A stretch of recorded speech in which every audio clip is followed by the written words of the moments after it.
ख्वाजा मोइनुद्दीन चिश्ती अजमेरी की बारगाह और दरगाह के ताल्लुक़ से जो अफवाहें और नफ़रतें विष्णु गुप्ता द्वारा फैलाई जा रही हैं, उसके अलावा और भी शरपसंद अनासिर के द्वारा जो नफ़रतें फैलाई जा रही हैं, वो आज हिंदुस्तान ही नहीं बल्कि पूरी दुनिया के अंदर फैल चुकी हैं और लोगों के दिलों में एक तरीके से गम और गुस्सा ज़ाहिर हो चुका है। क्या साबित करना चाहते हैं?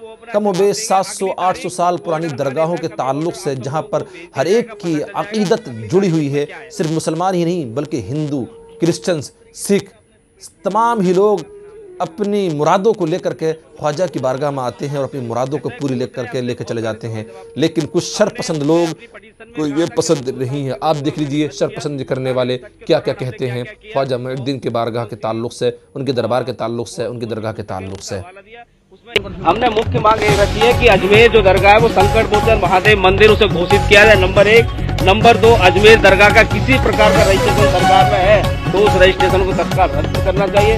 नंबर 3, ASI के माध्यम से इसका सर्वे होना चाहिए। नंबर 4, हमें वहाँ पूजा पाठ करने का अधिकार। बच्चों को नोटिस जारी किए और नोटिस जारी करके जो प्रतिवादी हैं वो अपना जवाब देंगे। अगली तारीख ऑर्डर आने तक, अभी ऑर्डर आप सब लोगों को भेज दिया जाएगा, पता चल जाएगा अगली तारीख इसमें क्या है। जी, मैं पूछना चाह रहा हूँ, कोर्ट ने आपसे पूछे होंगे तो किस तरीके के तथ्य आपने पेश किया? आपने ज्ञान बापी का भी नाम लिया है, आपने रामलला मंदिर का भी नाम लिया है, आधार क्या रखा? ऐसा कोर्ट ने हमसे बहुत सारे सवाल जवाब किए। हमने उसमें अपनी पिटीशन में कहा था कि हमने 2 साल तक लंबा हमने रिसर्च किया। वो सारा रिसर्च के दौरान हमने क्या क्या किया, कौन सी पुस्तकें, उनका हवाला दिया। उसमें एक पुस्तक थी हरबला शारदा सर की, जो कि यहाँ के नाम जाना पहचाना नाम है और उन्होंने 1910 में बुक लिखी। वो यहाँ के म्यूनसिपालिटी चीफ कमिश्नर भी थे और बाद में सेशन जज भी बने राजस्थान में। उन सारे तथ्यों को हमने दिया और साथ ही साथ और भी बहुत सारे सवाल माननीय अदालत ने हमसे पूछे, उन सबका जवाब हमने दिया। सुबह सुनवाई हुई थी, शाम को 4 बजे ऑर्डर के लिए रखा। बाद में ऑर्डर उन्होंने हमारे पक्ष में दिया है और साथ ही साथ सभी जो प्रतिवादी हैं, जो विपक्ष हैं, उन सबको नोटिस जारी किया है और जल्दी आपको तारीख नेक्स्ट जो डेट है वो आपको पता चल जाएगा। पक्षकार आपके अलावा और कौन कौन है? इसमें पक्षकार मैं ही हूँ। इसमें मेन पक्षकार एक महादेव है और मैं तो सेकंड पार्टी हूँ, मैं तो महादेव का भक्त हूँ। उनके बेस पे मैं केस लड़ रहा हूँ। अच्छा, किन किन को नोटिस जारी करने का? ऐसा अल्प अजमेर दरगाह पर याचिका दायर करने वाला विष्णु गुप्ता जानते हो कौन है? यूपी के एटा के एक गाँव का रहने वाला ये शख्स है। 7 साल की उम्र से ही इसने इन चीज़ों में हिस्सेदारी शुरू कर दी थी, कभी आंदोलन में, कभी किसी चीज़ में, कभी किसी चीज़ में। उसके बाद ये शिवसेना के संगठन में शामिल हुआ, बजरंग दल के संगठन में शामिल हुआ। उसके बाद से वो इसी काम पर लगा हुआ है। उसका मकसद क्या है वो आप जान सकते हो। उसका मकसद है मुसलमानों की जो दरगाहें हैं, मसाजिद हैं, उनके खिलाफ बगावत, उनके खिलाफ नफ़रतें पैदा करना।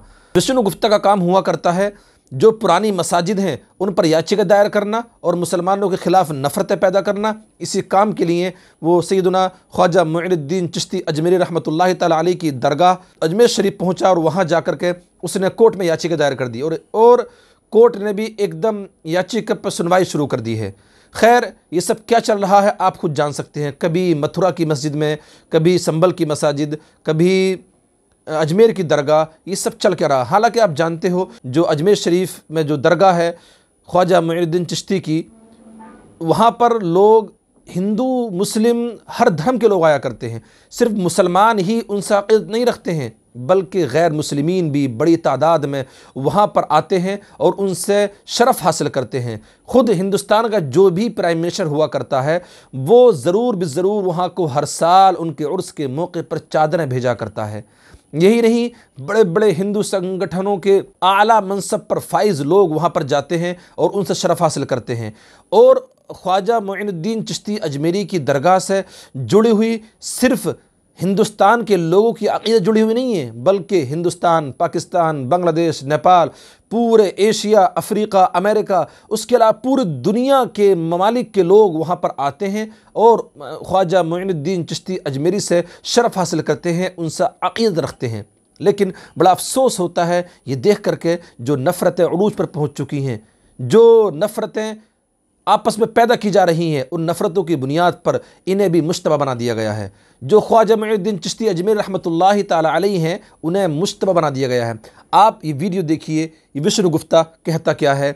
ख्वाजा मोइनुद्दीन चिश्ती अजमेरी की दरगाह के ताल्लुक़ से। और आजकल ये ट्रेंड बन चुका है, जगह जगह पर इसका काम नफ़रत फैलाना है। आप देख लीजिए ये कहता क्या है। हमने मुख्य मांग ये रखी है कि अजमेर जो दरगाह है वो संकट मोचन महादेव मंदिर उसे घोषित किया जाए, नंबर 1।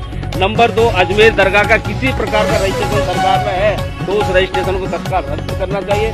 नंबर 3, ASI के माध्यम से इसका सर्वे होना चाहिए। नंबर 4, हमें वहाँ पूजा पाठ करने का के बारे में, मसाजिद के बारे में, मदरसे के बारे में क्या ख्याल रखता है आपको अंदाज़ा हो गया होगा।